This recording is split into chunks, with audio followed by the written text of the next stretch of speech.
You searched how to buy shares of Asuntosalkku Oyj. Asuntosalkku Oyj operates in residential property and trades on CBOE EU under the ticker ASUNTO.HE. This video is an educational overview and is not financial advice. To buy shares, you need a broker account, and we will use eToro as an example to show the process. After registering, you will need to verify your account, usually with an identity document, and add funds before buying.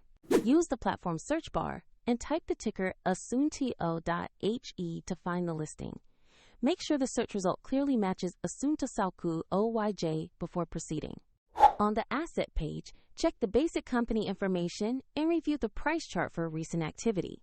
Confirm the name and ticker to ensure this is the correct Asuntosalkku Oyj share.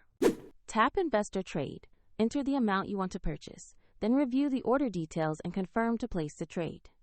If the market is closed, the order may be queued for the next session, and if your balance is insufficient, the platform will prompt you to add funds before confirming. After the trade, the new position will appear in your portfolio, where you can monitor it. The example eToro link is in the description for your reference, shown only as an informational resource.